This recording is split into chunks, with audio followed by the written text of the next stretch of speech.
ఏం బా అశ్మిత్ బండి ఇంకా వేడెక్కలేదంట, ఏమంటారు? జోష్ ఫుల్గా ఉందా?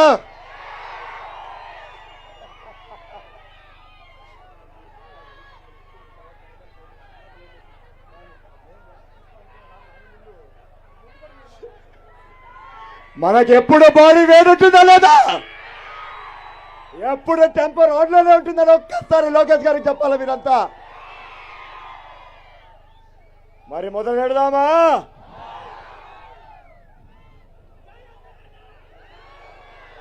యాద అప్పుడే వద్దు, రిలాక్స్గా ఉండండి అందరూ. యువ బహుముఖ రాజకీయ నాయుడు, హలో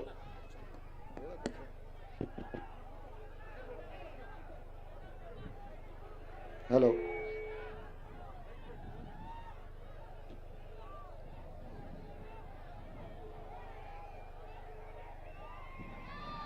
యువ బహుముఖ రాజకీయ నాయకుడు, ప్రజల సమస్యలు పరిష్కరించడంలో ఏంది ప్రతిభావంతులు, ఓ పోరాట యోధుడు మన నారా లోకేష్ గారికి నా హృదయపూర్వక నమస్కారాలు.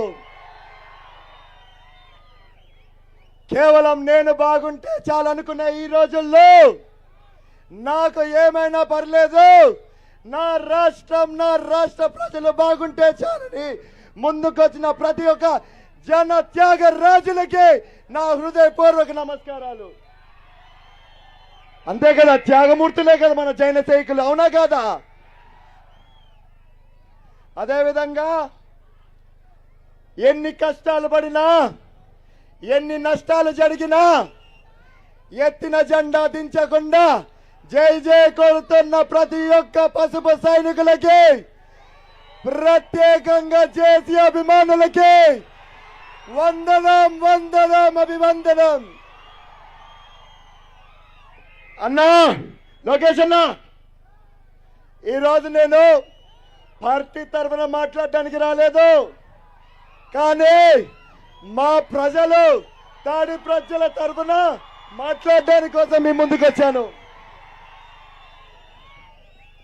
First and foremost I would like to talk to you regarding our municipality. అన్నా, నేను ఇటు తిరిగి మాట్లాడటం మేలేమో, ఎందుకంటే నేను వాళ్ళ గురించి మాట్లాడుతున్నా మీతో. అన్నా, ఈ తాడిపత్రి మున్సిపాలిటీ అనేది ఒక కళ అన్న. దాదాపు 40 ఏళ్ల నుంచి కళ కంటే అప్పుడు శాసనసభ్యులు అయితేనేమి, అప్పుడు కౌన్సిలర్లు అయితేనేమి, అప్పుడు తాడిపత్రి ప్రజలైతేనేమి ఇటుగా పేర్చుకుంటా ఈరోజు ఒక నంబర్ 1 మున్సిపాలిటీగా తీర్చిదిద్దుకున్నారన్న. ఎప్పుడో ఒక 20 ఏళ్ల కిందటే అండర్ గ్రౌండ్ డ్రైనేజ్ సిస్టమ్ అయితేనేమి, సీసీ రోడ్లు అయితేనేమి, మాకు తాగునీటి అవసరాలు అయితేనేమి అప్పటికే మేము అన్ని ప్రాజెక్టులు తెచ్చుకున్నామన్నా. కానీ ఇప్పుడున్న పరిపాలకులు, ఇప్పుడున్న ప్రభుత్వము కేవలం 1.5 సంవత్సరాల్లో ఈ ప్రభుత్వం వచ్చినాక మా మున్సిపాలిటీని భూస్థాపితం చేసేశారన్న. కానీ మా నాయకులు ఎవరైతే ఇక్కడ ఉన్నారో, మా ప్రజలు ఎవరైతే ఇక్కడ ఉన్నారో అది తొందరగా తెలుసుకొని కేవలం 1.5 సంవత్సరం తర్వాత ఏవైతే మాకు మున్సిపల్ ఎన్నికలు వచ్చాయో తిరిగి తెలుగుదేశం పార్టీ అయితేనే న్యాయం చేస్తుందని మళ్ళా తెలుగుదేశం పార్టీ జెండా రెపరెపలాడేట్టు చేశారు. మరి ఇంత పని చేసిన మన తాడిపత్రి ప్రజల కోసం మనం ఏం చేద్దామన్నా? నేను ఒకటే అడుగుతున్నా మీకు, రేపు మన ప్రభుత్వం వచ్చినాక, రేపు మన రాబోయే ప్రభుత్వం వచ్చినాక మాకు కావాల్సిన నిధులు ఏవైతే ఉన్నాయో, మాకు కావాల్సిన మౌలిక వసతులు ఏవైతే రావాల్సి ఉన్నాయో అవి ఇచ్చేదానికి మీరు సిద్ధమా అని అడుగుతున్నా అన్న. మీరు సిద్ధమైతే మాత్రం మాకు ఒక్కసారి మీరు సంసిద్ధమనాల్సి వస్తుంది. మా మైక్ దగ్గరకు వచ్చి సిద్ధమా లేదా?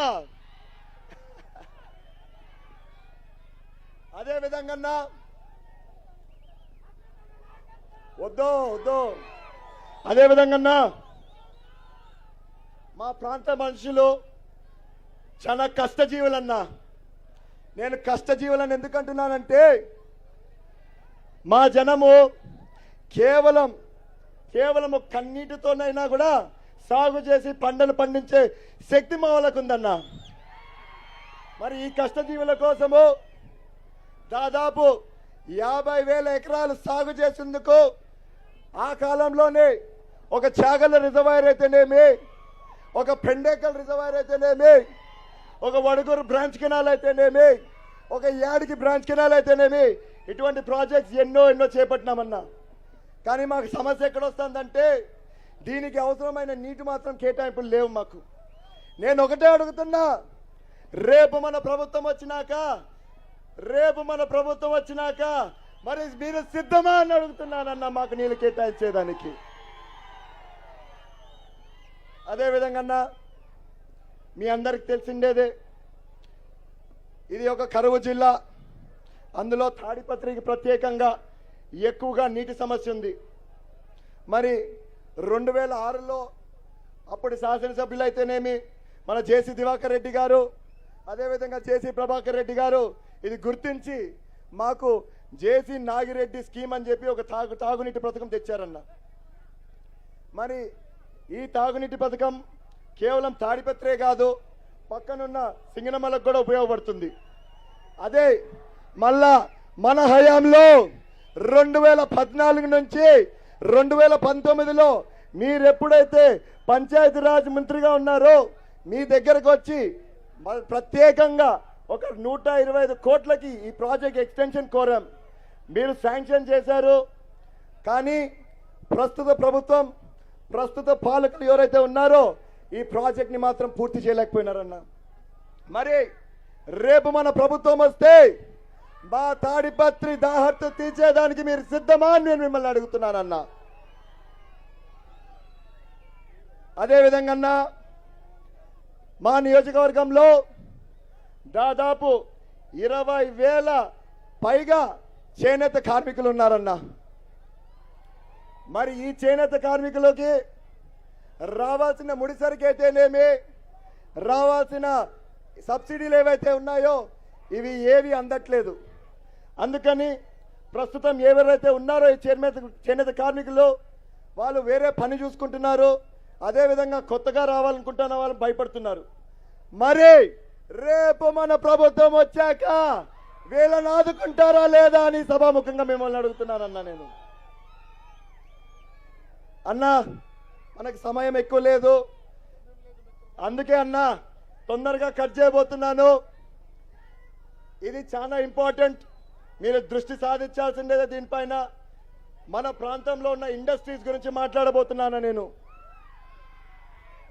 అన్నా ఈరోజు మా ఊరిలో 3 పూట్ల తింటున్నారంటే, రోజు కొత్త బట్టలు వేసుకుంటున్నారంటే, రోజు వాళ్ళకి కావాల్సిన విధంగా వాళ్ళ ఎంటర్టైన్మెంట్ ఉందంటే అది కేవలం ఒకప్పుడు మా దగ్గర ఉన్న నాపరాయి అయితేనేమి గ్రనైట్ పరిశ్రమల వల్లనే అన్నా.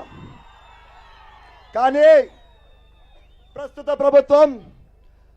ప్రస్తుత పాలకుల వల్ల నిర్లక్ష్యం వల్ల వాళ్ళు పెంచిన ఏవైతే రాయితీలు ఉన్నాయో, ప్లస్ అదేవిధంగా టాక్సేషన్ సిస్టమ్స్ ఉన్నాయో, అదేవిధంగా విద్యుత్ ఛార్జీలు ఏవైతే వాళ్ళు వేస్తున్నారో అవి కట్టలేక దాదాపు 80% వరకు పరిశ్రమలు మూసేశారన్న. వీళ్ళందరూ నిజం చెప్పాలంటే రోడ్డున పడ్డారన్న. తినేదానికి తిండి లేదు, కట్టుకోవడానికి గుండె లేదు, అదేవిధంగా ఇంటి పైన సరిగ్గా ఇల్లు కూడా లేని పరిస్థితికి వచ్చేశారు. మరి ఈ పరిశ్రమలలో దాదాపు 30,000 మంది వరకు పనిచేసేవాళ్ళన్న ఇంతకు ముందు. మరి 80% మూసేశారంటే మీరే ఒక్కసారి ఊహించుకోండి ఎంతమంది బయటపడ్డ రోడ్డును పడ్డారు. మరి అన్నా నేను అడుగుతున్నా ఈరోజు మళ్ళా మిమ్మల్ని సభాముఖంగా, మీరు మా పరిశ్రమలు ఆదుకుంటారా లేదో ఒక్కసారి సభాముఖంగా మీరు చెప్పాలని నేను కోరుకుంటున్నానన్నా. అదేవిధంగా అన్నా మా తాడిపత్రి చుట్టూ ఎన్నో మినరల్ డిపాజిట్స్ ఉన్నాయి. దానిలో స్టీట్ అయితేనేమి, లైమ్ స్టోన్ అయితేనేమి, డాలమైట్ అయితేనేమి, ఇట్లా చిన్న చిన్న మినరల్స్ చాలా ఉన్నాయన్న. ఈ మినరల్స్ చిన్నవైనా కూడా ఇక్కడ మీడియం లార్జ్ స్కేల్ ఇండస్ట్రీస్ ఎన్నో ఉన్నాయి. ఇక్కడ నేను మిడ్ అండ్ మీడియం అని అంటున్నానంటే చిన్న చిన్న పౌడర్ ఫ్యాక్టరీలు ఉన్నాయి. అదేవిధంగా మాకు 4 సిమెంట్ ఫ్యాక్టరీలు ఉన్నాయన్న, 2 స్టీల్ ప్లాంట్లు ఉన్నాయన్న. ఒకప్పుడు ఈ steel plant UltraTech steel plant ఏదైతే ఉందో ఏషియాలో number 1 and biggest steel plant అన్నా. నేనేమంటున్నానంటే రేపు మనం కోరుకున్న ప్రభుత్వం వస్తే, రేపు మనం ప్రేమించే ప్రభుత్వం వస్తే, రేపు మనం అందరం ఆదరించే తెలుగుదేశం పార్టీ ప్రభుత్వం వచ్చిందంటే మీరు ఖచ్చితంగా మాకు ఇక్కడ ఒక ఇండస్ట్రియల్ హబ్గా తీర్చిదిద్దాలని నేను కోరుతున్నానన్నా. అన్నా ఏదైతేనేమి మా ఊరిలో ఉన్న బుగ్గరామలింగేశ్వర స్వామి సాక్షిగా చెబుతున్నా అన్నా, మా ఊరిలో ఉన్న సిద్ధి భాష దర్గా సాక్షిగా చెప్తున్నా అన్నా, మా ఊరిలో ఉన్న సిఎస్ఐ సాక్షిగా చెప్తున్నా అన్నా, నా తాడిపత్రి ప్రజల్ని కాపాడుకునే బాధ్యత నాది అని చెప్తున్నా అన్నా. రైట్, ఈ అవకాశం ఇచ్చిన మా లోకేష్ అన్న గారికి, అదే విధంగా మన చంద్రన్న గారికి ప్రత్యేక ధన్యవాదాలు తెలియజేసుకుంటూ సెలవు తీసుకుంటున్నా.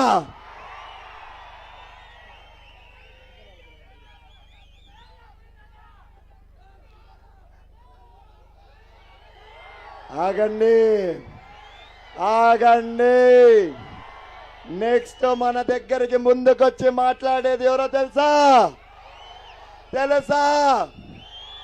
మన జన సైనికులు, మన జన త్యాగమూర్తులు.